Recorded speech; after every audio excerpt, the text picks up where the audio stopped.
Birinci onu qeyd edin ki, 2009-a qədər qeydiyyatda olan şəxslərə qanunverici deyir ki, mütləq həmin evdə yaşamalıdır, çıxardıla bilməz.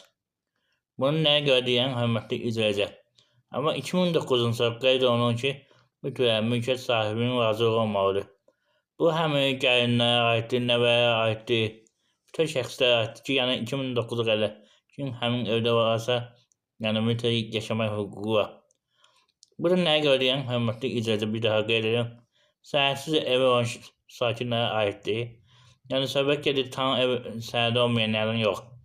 Məsələn, Sovet vaxtı tikib, hansısa bir kötü sənədi var, digər sənədləri yoxdur. Onlardan hörmətli icracı. Nəzərəm, həmin evdə qeydiyyatdasınızsa, sizi çıxarda bilməzlər və bu əsas verir ki, siz müraciət edib həmin evə çıxarış alarsınız. Əgər təbii ki, evin sahibi yoxdursa, hörmətli icracı. Və ya belə deyək də, eyni zamanda bunu dövlət qurumundan imtina edirsə, məhkəmə qaydasında ala bilərsiniz, hörmətli icracı. Nəzərəm, mütləq qaydada.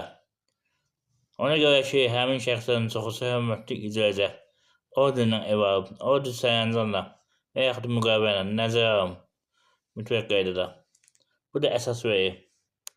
Və digər məsələ qeyd edin ki, hörmətli icracı, 2000-ci ildən sonra kim evdə yaşayırsa, artıq 2030-cu ildən başlayaraq mülki məcəlləyə əsasən yaşamaq hüququ barədə məhkəməyə müraciət edib evi sənəd ala biləcək.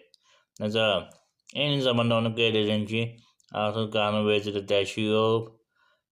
Belə deyək, siz Dövlət Vergi İdarəsinə müraciət edirsiniz, əgər sizin eviniz belə deyək, əkinçi məqsədlə verilibsə, amma faktiki siz orada yaşayırsınızsa, orada aidiyyatı qurumlara sorğu göndərir, 15 gün ərzində cavab alır, siz sənədləşdirmə kömək eləməli və ya imtina verməlidir. Siz də inzibati məhkəməyə müraciət eləməlisiniz. Bununla bağlı ev sənədləşdirməlisiniz.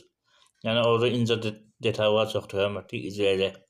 Amma indidən deyin ki, mənim bütün bu dediklərim ümumiyyətlə sənədi olmayan evə aidiyyatı yoxdur. Və bir məsələni qeyd edin ki, indidən nəzərə, evinizin yanında dəmir yolu varsa, geniş su xətti varsa, işıq xətti varsa, həmin evlərin sənəd almaq hal-hazırda qeyri-mümkündür. Hörmətli izləyicilər.